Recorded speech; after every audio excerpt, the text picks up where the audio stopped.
Hey, welcome to my channel. My name is Sarah. Nice to meet you.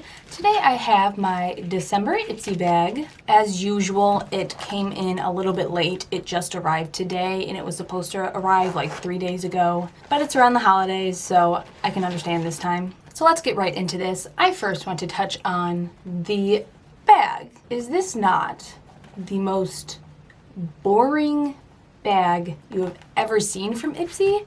I swear, it's like the past few months, they've really downgraded. Like, they had a good streak of so cute bags, but lately they're just so boring. Like, this looks like something I could honestly get at Dollar Tree, and it's December. It's the holiday season. You could have done so much, even if you just made it cute and wintry because you didn't want to make it like the holidays. Like, there's so much you could have done, and then they just did silver.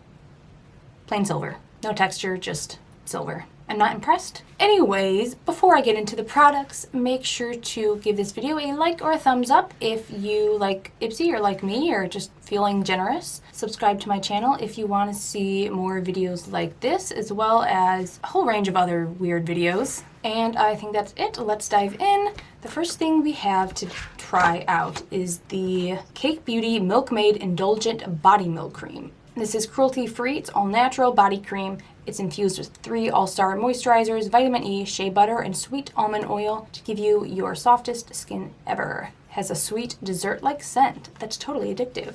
So I actually think I don't have products like this turned on, or like I have rarely received these in my bag because I've never received a lotion or anything like this before. It's always facial skin products. It's honestly probably good timing since it is December, winter. It is really cold where I am and dry skin is prevalent. My eczema on my hands is out to play. And it has like a very slight vanilla scent to it. I can smell it a little bit more as I move it around. It smells like a sweet frosting. I mean, it feels good on my skin. It definitely moisturized, absorbed into my skin pretty well. It's a Canadian product. Cool. I mean, it's a lotion. It works well. I feel like lotions are pretty straightforward. Like, you know when it's a bad lotion, like if it's that leaves your hand greasy but not moisturized type. And then there are like super amazing lotions. And this is just like lotion. Alright, the next product is the Tarte Amazonian Clay Waterproof Bronzer in Park Avenue Princess. Now, I received the Tarte Amazonian Clay blush several months back, and I really like that. It's got a very nice color, good pigmentation, so I'm excited to try this out. I was about to say it looks shiny, but that's because there was a plastic ring over it. Okay, so I'm hoping that this ends up being a good shade for me. It's hard for me to find bronzers because they're either too dark or they're way too orange on my pale skin. I've actually been looking for another bronzer recently because I'm running low on one of my favorites, and maybe this will work out. It doesn't look too orange. It looks pretty neutral and light enough that it would work on my skin. So let's test this out. Okay, I am using my Luxie 1010 small contour brush. I actually got this in an IPSY bag pretty recently, I think.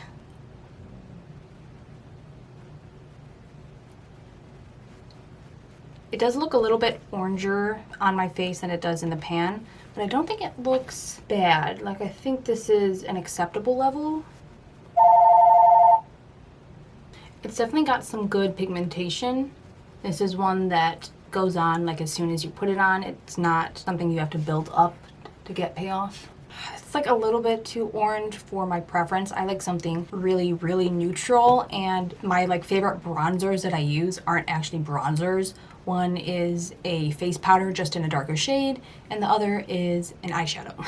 The more I look at it, the more I actually like it. I think it's really pretty. It doesn't look patchy or streaky or anything. So you know what, I think I've changed my mind on this. It is really pretty, and I actually do think it's a good shade for my light skin. Okay, the next 2 products I'm going to be testing out together. Now, I got another one of my favorite things to get in a bag, and that is a brush. So this is the Complex Culture All Over Highlight or Powder Brush.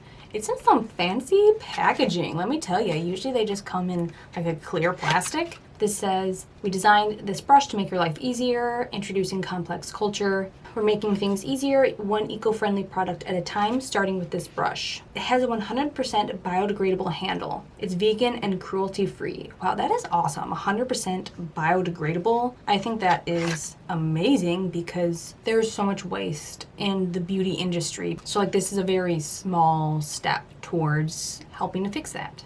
This brush is absolutely gorgeous too. I love this matte gray right here along with the gold. It looks really nice, let me tell you.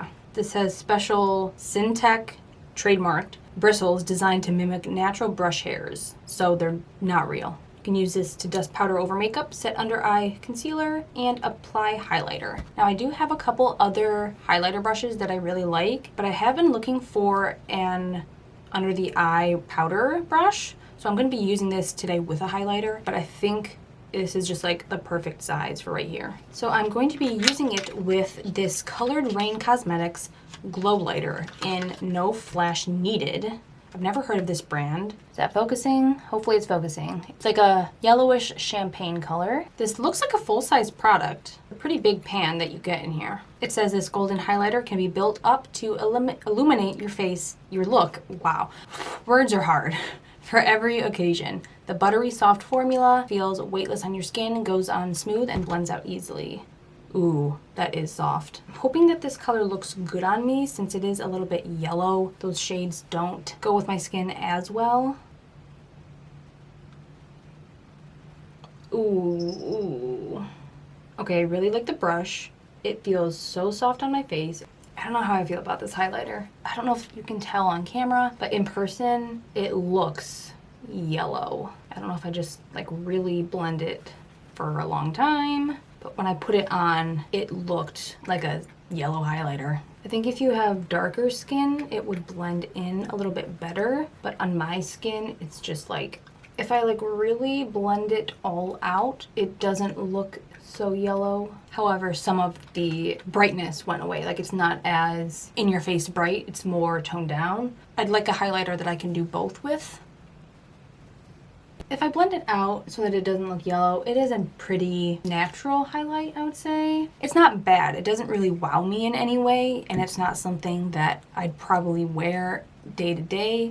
It's definitely not horrible, so I'm not gonna knock it, but it's nothing spectacular. This isn't something that I would want to repurchase. Let's see if I can build it up and not make it look yellow. It just doesn't wow me in any way. It's fine. Like if I spent my money on this, I probably wouldn't be too happy. But you know, it's fine, just fine. I really love the brush though. I love getting new brushes from IPSY. And this one is just so gorgeous. I love that it's biodegradable. That is amazing. A+ in my book. All right, we only have one more product. I feel like this IPSY bag review is going a lot quicker than every other IPSY bag review I've had before. It's pretty quick to put on lotion, and then since two of my products work together, ends up being short. Hopefully that means it'll take me less time to edit this. Have I mentioned how much I hate the plastic wraps on eyeliners or like lip liners? They are impossible to get off. While I struggle, this is the Avon True Color Glimmersticks Diamonds Eyeliner in Sepia. This is a glittery metallic bronze from decades old and always current beauty brand Avon. I didn't know Avon was putting things in IPSY. That's actually kind of cool. I'd love to see them have resurgence. This creamy gel formula goes on like butter and stays in place for up to 10 hours, so you'll never have to worry about touch-ups. So it's like a bronzy gold. So I already have black eyeliner on my top line, so I think I'm just gonna put this on the lower lash line. I don't actually use eyeliners like this too often because my eyes water so much and my eyelids are oily, so these types of formulas don't typically hold up long on my eyes. Some sort of eyeshadow works better normally, but maybe this will be the exception. Okay, that is really, really beautiful. It's like a shiny bronze, and like I don't think you can tell on the camera because it's so small, but I think it looks really nice. It has a really nice metallic shine to it. It's not like a glittery metallic. It glides on pretty smoothly. Do love that about it. I'm liking the formula so far. I don't know if it's gonna hold up on my eyes, but it looks really nice from the onset. I think this would be a really pretty color for like a holiday party. This shade with some red would be a perfect Christmas look. Okay, so I just added up about the value of everything in this bag to see if it holds to the $50 value that IPSY has claimed. If you're watching this, you probably also have IPSY and already know that they increased their prices, but said that you can now choose one item per bag each month. By the way, the item I chose was this brush. And they also said that each bag would be valued at least $50 to try and justify the, I think it was a $3 upcharge per month, which seemed pretty significant since it was $10 for so long. Or no, I'm sorry, I misspoke. I think it's $12. So I've been adding it up the past couple months. In the first month, I don't think it made it to that benchmark. Last month it did, but that's because one product was technically worth like $30. And this month is also falling pretty short. I added up the value of everything by comparing the sizes and the prices of the full size, and it came to around $38 if I rounded up. The most expensive product is the brush, which was worth $20, but everything else, bronzer technically worth $3 to $4. The eyeliner is $4. This is like $150 max, and the highlighter, this actually isn't the full size. Full size seems pretty big. This is worth like $8.50. So it just doesn't add up. I said this in my last video, but I don't know why IPSY set that benchmark of $50 value if they knew they couldn't keep up with it. I mean, it's only been a couple of months since they implemented this, and the first few bags still aren't worth that much. It's pretty annoying considering they use that as a justification to increase prices. It's only $2 a month, but it's the principle. Like, these bags aren't worth any more than they were worth a while ago. Honestly, I feel like they're worth a little bit less. I used to get like full-size Ofra products and just a little bit more. So that is my one gripe with IPSY. If you have IPSY and you've noticed similarly that the value is just not quite adding up, let me know in the comments below. That is about it for today. Thank you so much for watching this video. Thank you for your support. Make sure to give it a like, a thumbs up, subscribe to my channel if you want to see more of me. Thank you, and I will hopefully see you in my next video. Bye.